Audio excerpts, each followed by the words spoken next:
All right, let's see if this is going.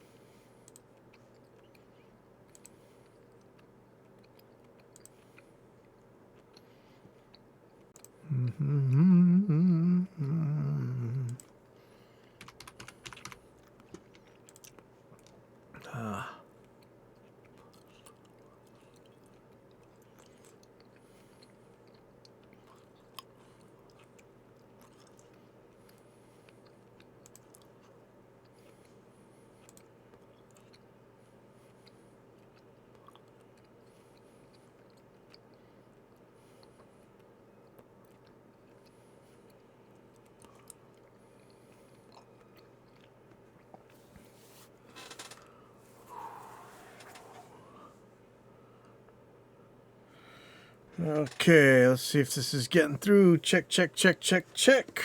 And where's that going to come from? That was going to be... Oh, man. Where's my headphones? Okay. Yep. That sounds right.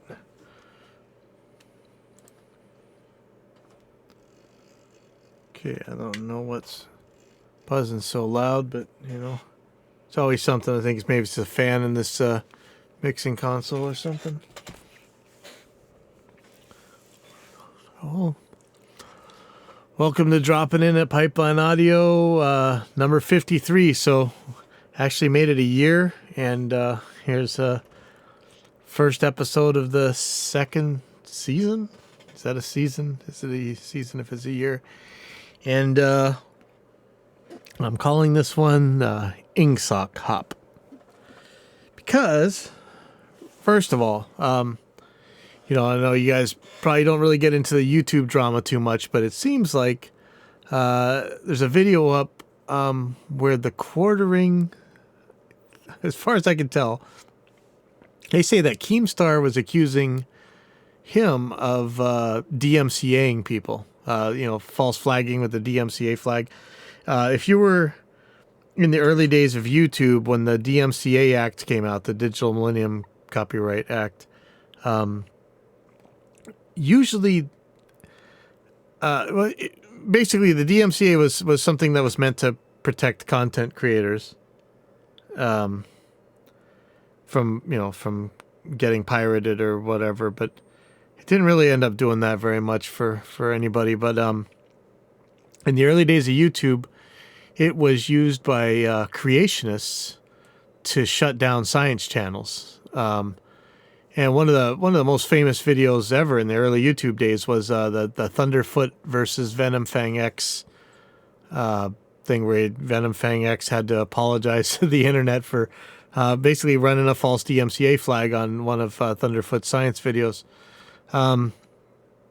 Later on, it went on to be used by some of those same people who used to get the DMCAs against them in order to shut down free speech. Later on, when the social justice communities started fighting with the atheist and skeptics communities, the DMCA was often just used as a way to shut people's speech down, especially science. Just like when it was the creationists, it's just a different religion this time attacking them. So to me, if you've got an argument, make the argument. Don't use some dirty trick like filing a DMCA flag. 3 copyright strikes, YouTube can take down your channel.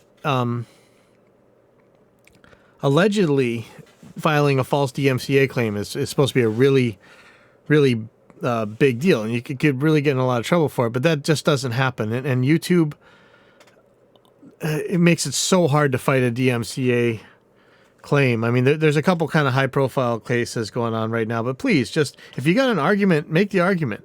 If you don't want to listen to somebody, don't listen to them. Don't shut down their work by using the one tiny thing that musicians were supposed to have to protect them, and you guys are using it to shut down opinions you don't like or whatever. Please stop it. Anyway, if you want to see that I'm sure you can find it. There's a video of the quartering where they're talking about this, and who knows? It could just be more internet drama. But I some of you guys know I have the a Facebook group called False DMCA Flag Repository, where I try and catalog when these false DMCA claims happen. And you might remember last year when all the copyright trolls were after me and kept shutting down my videos and claimed my speaking voice, among other things. So please, let's not do that kind of crap to each other, right? Another one, the Gitologist was demonetized by YouTube. This COPA thing, Children's Online Protection Act, whatever. It's crazy. Like, if you read into it, it's as if, supposedly you can get a $40,000 fine levied against you, but it's as if the federal government is giving YouTube the power to enforce, or it's just the craziest thing. Go look it up, and you're going to kind of freak out. In general, like you see in any part of life, whenever you hear the claim, think of the children, you can kiss your rights goodbye. And that's how it always is. But, this makes no sense. Nowadays, in order to protect ourselves, and actually this isn't any protection, but it's what we're told that we're supposed to do, is to just say that our videos are not made for children. But then YouTube is saying that if you age restrict your videos, then you can't run ads on it. It seems to me like there are plenty of advertisers who would like to be able to advertise knowing which age range they're getting. So if they're marketing alcohol, you would think they'd want to market that to adults, So this whole thing makes no sense. I don't believe it. Like we're always saying, we need an alternative to YouTube. We need something sensible. I'm sure the advertisers would like something sensible too. I'm sure you can think of advertisers that would rather not put ads on videos made for kids. Speaking of which, and speaking of Thunderfoot too, all his videos about the C germ that I guess we're not supposed to even say it, or we get demonetized. So his very important science videos on that topic, in import from China, most likely, something you really needed to hear, very important public information, science information, and they've demonetized him on that one. I'm hearing a claim that all videos that are about that subject are demonetized. I'm not sure if Stitcher will take me down for mentioning it, but I know that I don't think so, because I was talking about it last week. Not that I'm monetized on YouTube, but I was saying the words last week. In fact, it's kind of scary. It is now live with community transmission in Washington State as of, what time is it? It is 11 o'clock p.m. Hawaii time, February 29th, 2020, It looks like this thing has actually gone wild, at least in part of the USA.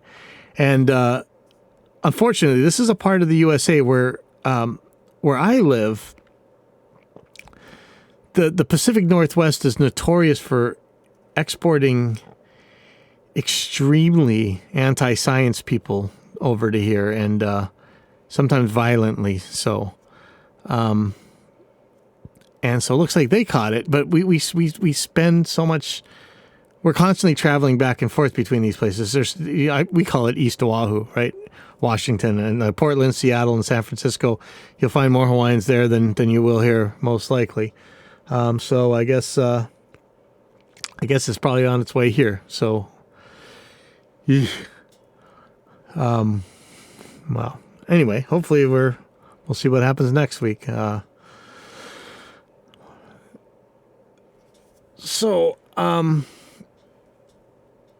always talking about epistemology on here, and if you haven't really got into it, my favorite really is Peter Boghossian. They last year they did that grievance studies thing where they just published absolute nonsense to put into sociology and humanities, allegedly peer-reviewed, allegedly science journals, and just show just how broken this stuff was. And instead of thanking him for that, the reward was threatening his job, But I think the one that people really like to watch, just because it's really entertaining, and he's just a normal guy. He was just here. He was on Maui, and actually he was on Oahu for a little while, and I missed him. But it's Anthony Magnabosco, and he does a series called Street Epistemology.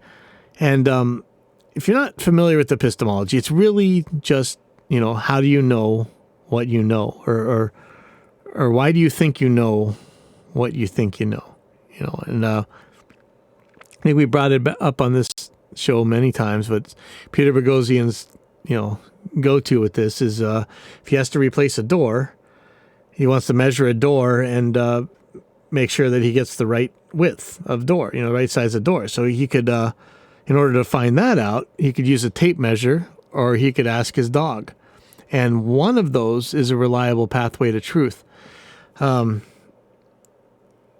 now it's so important because medical claims, people just make insane claims and they don't have any evidence at all to back them up. They just have either anecdotes. Oh, it worked for my Aunt Mildred, she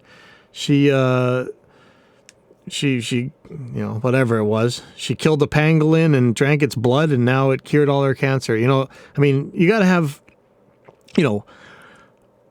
a statistically significant, double-blinded, placebo-controlled trial. That's kind of the gold standard, and hopefully replicated over and over. But it matters in our, have you ever watched the Tonewood debate? If you weren't really part of that, watching these guys insist that, you have to have a certain type of wood to make an electric guitar out of, and then you would watch people, countering by building guitars out of bricks, or the guy just took a piece of plywood, or there's one where somebody drilled a pickup and a neck into a fence, and basically electric guitar is pretty much like an alternator or a generator on your car. You move you move metal through a magnetic field and create electricity.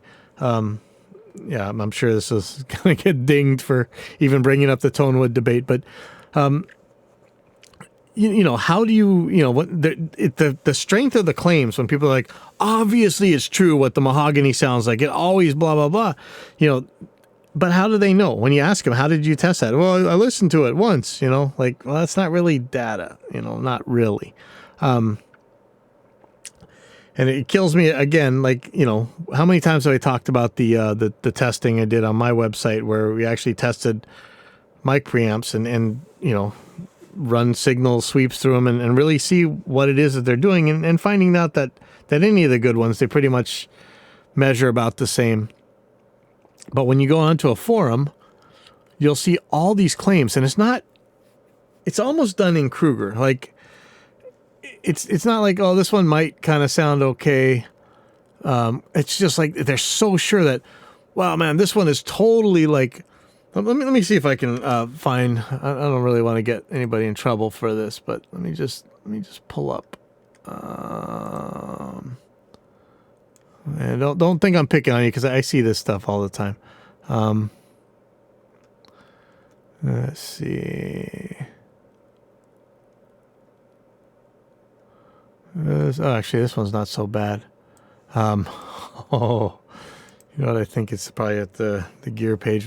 But anyway, you'll hear people just making there's such a big difference to these mic preamps. But how do they know? Did they really actually test this stuff? I don't think so. And every like we always say, every time this is actually tested, these guys can't tell the difference.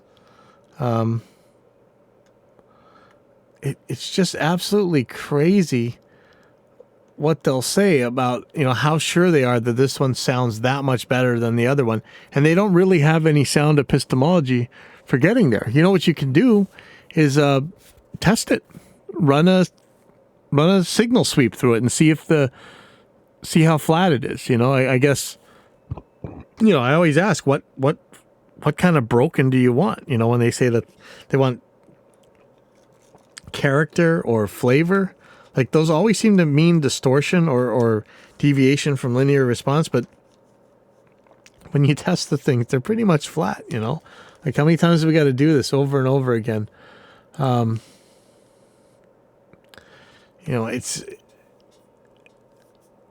would like it, especially for the noobs, they're always being told to buy $5,000 mic preamps or whatever. If you're going to make claims like that, please be able to back them up. Like, what's your data? What's your evidence? What evidence do you have for this? And if you are in the marketplace for this kind of stuff, don't just accept this stuff on faith. Ask them for their evidence, Don't believe me, I mean, I actually tested it and stuff, but see if anybody can provide evidence for their claims, You'll save you a lot of money, and you'll be able to spend that money on whatever it is that you need to actually get good recordings instead of mic preamps that you won't be able to tell the difference between anyways. So anyway, I wasn't really planning on making anything very long tonight. This is it's kind of a very stressful night. But I did see a question on Quora about, can someone use an older Can someone use an older laptop for high quality music production? And, right now I got a friend who's in the market to get started on DAWs and stuff. And, I tell him, just go on Craigslist or whatever and get whatever, because the slowest modern computer, I mean, if it was made in the last 5 years, like an i series, probably any i5, but definitely any i7, it's going to be miles past anything that we used to mix entire albums on, record entire albums on. You think that the early Reaper stuff was mostly a P4, it was a Pentium 4, I can't remember what exactly, but and then it became dual Opterons. And then after that, I think it was a Core 2 Duo.